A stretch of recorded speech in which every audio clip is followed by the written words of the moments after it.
오늘 함께 묵상하실 말씀은 레위기 2장 말씀입니다.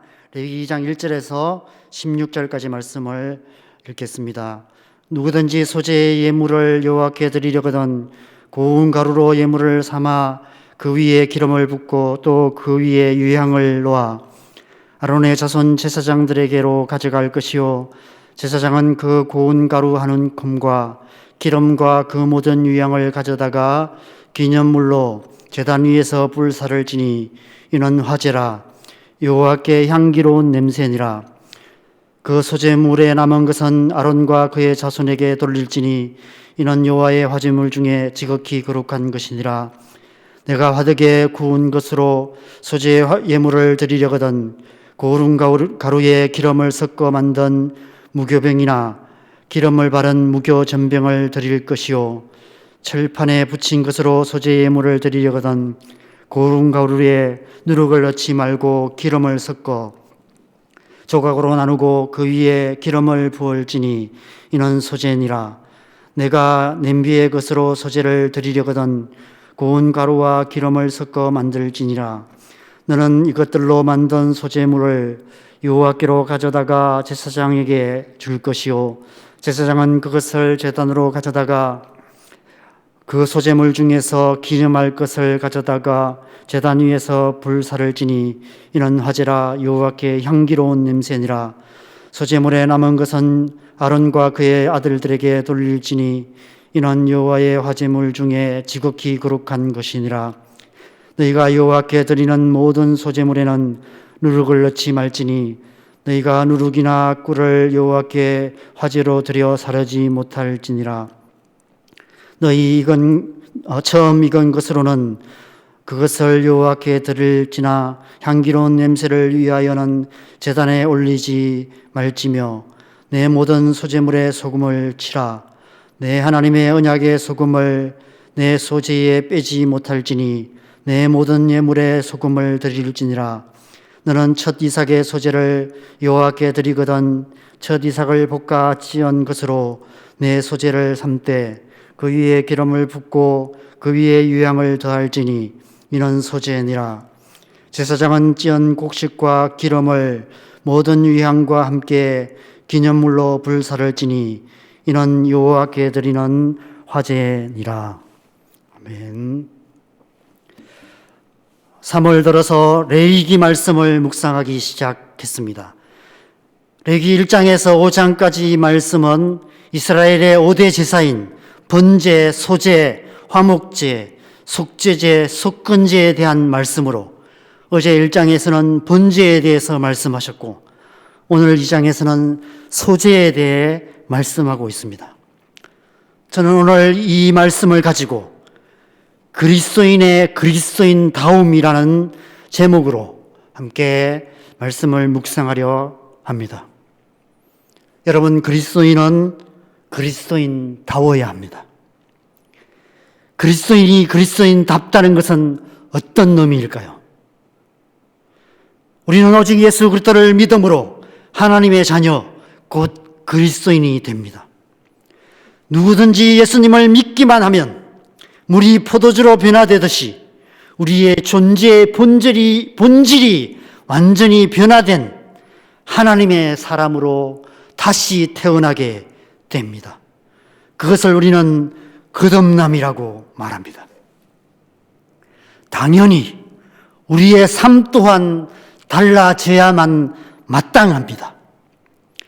생각하는 것이 달라져야 하고 마음 씀씀이가 달라져야 하고 말과 행동이 달라져야 합니다. 그리스도인으로서 그리스도인다운 삶을 살아야 합니다. 그리스도인과 그리스도인다운 삶은 결코 분리되어 별개로 정의될 수 없습니다. 오늘날 교회가 이 세상에서 손가락질 당하는 이유는 이 둘을 분리된 별개의 정의로 이해하기 때문이 아닐까 생각합니다. 저는 레위기의 번제와 소제를 이 두 가지로 해석할 수 있지 않을까 생각합니다. 번제는 우리의 존재를 드리는 예배라면 소제는 우리의 삶을 드리는 예배라 할 수 있습니다. 우리가 주일에 함께 모여 드리는 예배는 번제라고 한다면 이 세상 속에서 살아가는 우리의 일상의 모든 삶을 예배자의 삶으로 살아가는 것이 바로 소제라 할 수 있습니다. 예수님께서는 성만찬을 통해서 제자들에게 십자가의 희생 제사의 가장 중요한 두 가지 의미를 포도주와 떡을 통해서 상징적으로 보여주셨습니다. 그리고 십자가에서 피를 흘리시고 살을 찢으심으로 그 실제를 똑똑히 보여주셨습니다. 우리가 아시다시피 포도주는 예수님의 피를, 떡은 예수님의 살을 의미합니다. 어제 말씀에서 말씀하신 것처럼 번제는 피의 제사였습니다. 그런데 오늘 말씀에서는 소제는 고운 가루로 드리는, 떡을 만들어 드리는 그런 살의 제사입니다. 예수님께서는 십자가에서 피 흘리시고 살을 찢으심으로 곧 번제와 소제로 자신을 온전히 하나님께 거룩한 산제사로 드리셨던 것입니다. 우리는 먼저 그 예수 그리스도의 십자가의 피로 제사함을 받아 하나님의 자녀로 거듭나게 됩니다. 1장의 번제가 의미하는 것처럼 우리의 존재가 하나님께 구별된 존재, 거룩한 존재, 성도가 되는 것입니다. 그래서 우리는 주일마다 모든 성도들이 함께 모여 우리의 존재를 하나님께 헌신하는 예배를 드리는 것입니다. 그렇다면 오늘 2장의 소제는 어떤 의미일까요? 요한복음 6장에서 예수님께서 오병이어의 기적을 행하십니다. 그동안 하루하루 먹고 사는 문제와 씨름하며 날마다 일용할 양식을 걱정하며 살아왔던 굶주림에 지친 무리들이 그 놀라운 기적을 맛본 후 광기에 사로잡히게 됩니다. 그래서 예수님을 붙잡아서 억지로라도 왕으로 세워서 먹고 사는 문제를 해결하려 합니다. 결국 예수님께서는 그 광기 어린 무리들을 피해서 한밤중에 무리를 걸어서 도망칠 수밖에 없으셨습니다. 그래도 포기하지 않고 끝까지 배를 타고 예수님을 따라온 무리들에게 예수님께서는 생명의 떡이 되는 삶에 대해서 말씀하십니다. 이 말씀을 듣고 모든 무리들과 심지어 그동안 예수님을 가까이 따르던 제자들마저 하나둘씩 예수님을 떠나가고 12제자밖에 남지 않은 것을 보게 됩니다. 그것은 곧 그리스도인이 그리스도인다운 삶을 산다는 것, 예수님의 제자의 삶을 산다는 것이 쉽지 않음을 말씀하시는 것입니다. 그리스도인의 삶은 생명의 떡이 되는 삶이라고 말씀하고 있는 것입니다. 자기 자신을 위해서 살지 않고 다른 사람에게 생명을 주는 완전히 떡이 되는 삶을 사는 것이 그리스도인다운 삶이고 제자의 삶이라고 말씀하는 것입니다. 오늘 말씀의 소제는 우리에게 하나님의 백성다운 삶, 그리스도인다운 삶이 무엇인지를 상징적으로 보여주고 있습니다. 지난번 수요 예배에서 제가 에베소서 5장 말씀으로 이 악한 때에 우리가 하나님의 뜻을 잘 분별하여 지혜로운 자로 살아가야 하는데 하나님의 뜻은 아주 단순하다는 사실을 말씀드렸습니다. 하나님의 뜻은 노 아니면 예스입니다.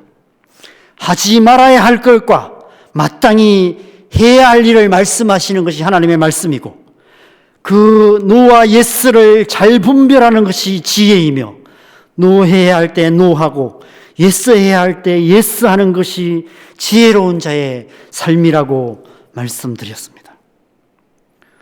오늘 본문의 소제에도 이 두 가지를 말씀하고 있습니다. 소제에 넣지 말아야 할 것과 넣어야 할 것을 말씀하고 있습니다. 먼저 넣지 말아야 할 것을 보면은 5절과 11절에 누룩을 넣지 말라라고 거듭거듭 말씀하고 있고 11절에서는 꿀도 넣지 말라라고 말씀하고 있습니다. 왜 누룩과 꿀을 넣지 말라는 것일까요? 누룩이 어떤 의미인지는 예수님의 말씀 속에서 찾을 수 있습니다. 예수님께서 마태복음 16장 12절에서 제자들을 향해서 바리새인과 사두개인들의 교훈이 곧 누룩이라고 말씀하고 있습니다. 누가복음 12장 1절에서는 바리새인들의 누룩은 곧 외식하는 것이다 라고 말씀하고 계십니다. 누룩을 넣지 말라는 것은 그리스도인다운 삶에는 율법적이고 종교적인 행위, 그런 행위 중심의 외식의 요소가 전혀 없어야 한다는 것입니다. 사람에게 보이려고 억지로 꾸며낸 경건이 아니라 로마서 12장 1절에서 2절에서 말씀하시는 것처럼 마음을 새롭게 함으로 변화를 받아서 하나님의 선하시고 기뻐하시고 온전하신 뜻이 무엇인지 분별하여서 우리의 모든 삶을 거룩한 산제사로 드리는 삶이 곧 그리스도인다운 삶이라는 것입니다. 그렇다면 왜 꿀을 넣지 말라는 것일까요? 성경에서 꿀은 대부분 좋은 의미로 쓰여졌습니다. 꿀은 이 세상에서 가장 달콤한 것을 의미합니다. 하나님은 우리의 삶이 꿀같이 달콤한 삶이 되기를 원하신다고 저는 믿습니다. 그런데 이 세상에서 우리가 하나님의 백성으로서 하나님의 백성다운 삶, 그리스도인이 그리스도인다운 삶을 살아가기 위해서는 항상 꿀같이 달콤한 삶만을 추구할 수는 없다는 것입니다. 때론 쓰디쓴 고난의 시간들을 살아갈 수밖에 없다는 것입니다. 디모데후서 3장 12절에서 무릇 그리스도 예수 안에서 경건하게 살고자 하는 자는 박해를 받으리라 말씀하시는 것처럼 우리가 그렇게 살지 못하도록 방해하는 박해가 있다는 것입니다. 많은 사람들이 하나님만 잘 믿으면 만사가 형통하고 꿀같은 인생을 살게 될 거라 생각합니다. 저 같은 목사의 삶은 하나님께서 언제나 함께 하시기 때문에 꿀같이 달콤한 삶을 살 것이라 생각하며 사모나 목사 자녀들을 부러워하기도 합니다. 그것은 마치 사랑하는 사람과 결혼하면 한평생 꿀같이 달콤한 인생이 될 거라고 생각하는 어린 시절의 환상과도 같은 생각입니다. 여러분의 결혼 생활이 아직도 꿀 빠는 것 같은 그런 삶이 되고 있습니까?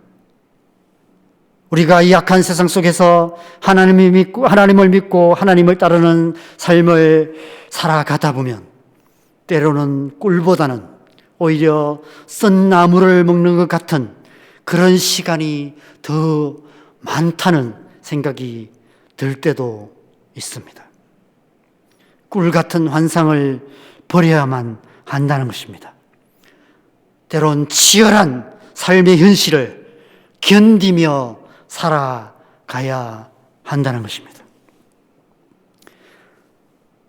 또한 오늘 말씀에서 반대로 소재에 그 고운 가루에 반드시 넣어야 할 것에 대해서도 말씀하시고 있습니다. 세 가지를 말씀하고 있습니다. 먼저 가장 많이 강조하여 말씀하시는 것은 기름입니다. 오늘 본문에서는 기름이라는 단어가 9번이나 나오는데 기름을 바르거나 기름을 섞거나 기름을 부으라고 말씀하고 있습니다. 성경에서 기름은 성령을 상징한다는 사실에 우리 모두는 동의하실 것입니다. 오늘 본문 1절에서부터 시작해서 2절, 4절, 5절, 6절, 7절, 15절 그리고 마지막 16절까지 기름이란 단어가 반복해서 포함되어 있습니다. 그것은 곧 우리의 삶의 처음부터 끝까지 그리고 삶의 모든 순간순간 모든 영역에서 성령의 도우심과 성령의 인도하심과 성령의 기름 부으심이 필요하다는 것입니다. 우리가 하나님의 백성으로서 하나님의 백성답게 살기 위해서는 매 순간 성령의 은혜가 반드시 필요하며 날마다 성령으로 살며 성령으로 행하는 삶을 살아가야 한다는 것입니다. 그것이 그리스도인다운 삶이라고 말씀하고 있는 것이죠. 두 번째로 반드시 넣어야 할 것은 소금입니다. 13절 말씀입니다. 내 모든 소재물에 소금을 치라. 내 하나님의 언약의 소금을 내 소재에 빼지 못할지니 내 모든 예물에 소금을 드릴지니라. 23절 한 절에 소금이란 단어가 3번이나 기록되어 있습니다. 그러면서 그 앞절인 12절과 그 뒷절인 14절에 처음 익은 것, 첫 이삭이라는 이 첫이라는 처음이라는 단어가 3번 기록되어 있습니다. 소금은 변함없는 언약을 상징합니다. 이 3절의 말씀은 처음 맺은 언약을 변함없이 끝까지 지켜가는 것을 상징적으로 말씀하고 있는 것입니다. 결혼식에서 신랑 신부가 혼인서약했던 그 첫 언약을 변함없이 끝까지 지켜가는 것이 행복한 가정을 만드는 비결인 것처럼 하나님의 언약의 말씀을 끝까지 잘 지키는 삶이 그리스도인다운 삶이라고 말씀하고 있는 것입니다. 마지막 마지막 한 가지는 처음 2절인 1절과 2절 그리고 마지막 2절인 15절, 16절에 기록되어 있습니다. 여러분 그것이 무엇인지 한번 찾아보시겠습니까? 바로 유향입니다. 1절과 2절, 15절, 16절에 유향이 기록되어 있습니다. 유향의 의미를 묵상하면서 고린도후서 2장 15절에 사도 바울이 말하는 하나님 앞에서 그리스도의 향기니라는 말씀과 향기나는 인격 만들기라는 책 제목이 생각났습니다. 그리스도인다움에는 반드시 예수님을 닮은 인격이 포함되어 있어야만 합니다. 마음을 새롭게 함으로 변화를 받아서 성령의 열매가 가득한 향기나는 인격을 갖춰야만 합니다. 주변 사람들 인상 찌푸리게 만드는 악취만 가득한 썩은 인격이 아니라 이 세상 사람들의 마음까지 기쁘게 만드는 향기나는 인격을 가진 사람이 예수 그리스도의 성품을 닮은 사람이 되어야만 한다는 것입니다. 얼마 전에 저희 집사람과 식당에서 식사를 하고 있는데 60대 후반쯤 되어 보이는 몇 분들이 친구분들과 식사를 하시면서 마치 10대 아이들처럼 말끝마다 욕을 하는데 밥맛이 다 없어지는 것 같았습니다. 나이는 들었는데 인격은 아직도 10대의 인격밖에 안 되는 모습을 보면서 참 안타까운 마음이 들었습니다. 사랑하는 여러분, 그리스도인으로서 우리의 인격은 어떠합니까? 여러분은 지금 그리스도의 향기를 바라는 향기나는 인격으로 하나님 앞에서 고람배우의 삶을 살아가고 계십니까? 우리의 인격이 변화되어야 될 줄 믿습니다. 예수 그리스도의 성품을 닮아가야 될 줄 믿습니다. 날마다 성령의 충만함을 받아서 성령으로 말미암아 변화되어서 성령의 열매가 가득한 그러한 성품으로 변화되어야 될 줄 믿습니다. 우리의 모든 말과 우리의 모든 행동 가운데 우리의 눈빛과 표정에서도 그리스도의 향기가 나타나는 그런 그리스도의 인격을 가진 하나님의 사람, 그리스도인다운 사람이 되어야 될 줄 믿습니다. 그래야만 우리의 삶을 통해 그리스도인다움이 나타나고 그리스도의 향기가 발하여서 우리의 삶을 통해서 하나님의 나라가 이루어져 가게 될 줄 믿습니다. 이 새벽에 이 말씀 앞에서 저와 여러분 모두가 무엇보다도 그리스도인으로서 그리스도인다운 향기 나는 인격으로 변화되기를 소망하며 우리의 마음을 하나님 앞에 소재로 드리는 결단의 시간 가지시기를 간절히 바랍니다. 그래서 우리의 가정에, 직장에, 우리 사는 이 세상에 그리스도의 향기를 나타내는 그리스도인다운 그리스도인 되시기를 주님의 이름으로 간절히 축원합니다. 기도하겠습니다. 하나님, 우리가 정말 그리스도인다운 예수 그리스도의 성품을 닮은 향기나는 인격을 가진 그런 하나님의 사람 되고 싶습니다. 주님, 우리가 날마다 성령의 충만함을 받고 날마다 하나님의 말씀 가운데 살아감으로 말미암아 주님, 날마다 겸손히 예수님의 마음을 품고 온유와 겸손하신 예수님의 그 마음을 배움으로 말미암아 그리스도의 인격을 가진 향기 나는 인격을 가진 하나님의 사람 되게 하여 주시옵소서. 그래서 우리의 삶을 통해서 우리의 표정과 우리의 눈빛과 우리가 하는 모든 말과 우리의 작은 몸짓을 통해서라도 주님 그리스도의 향기가 나타나서 우리의 가정 안에, 우리의 교회 안에, 우리의 직장 가운데 우리가 살아가는 이 땅에 하나님의 나라가 이루어져 갈 수 있도록 그리스도의 향기가 가득한 하나님의 나라가 이루어져 가는 그런 그리스도인다운 그리스도인 되고 그리스도인다운 삶을 살아갈 수 있도록 성령님 도우시고 인도하여 주시옵소서. 오늘 하루도 우리의 삶 속에서 그리스도의 향기를 바라는 그런 삶 되도록 우리가 우리의 마음을 소재로 하나님 앞에 결단하여 드립니다. 우리를 하나님의 사람으로 새롭게 하여 주시옵소서. 이 하루의 삶을 주님 앞에 올려드립니다. 감사와 찬양을 드립니다. 예수님의 이름으로 기도합니다. 아멘.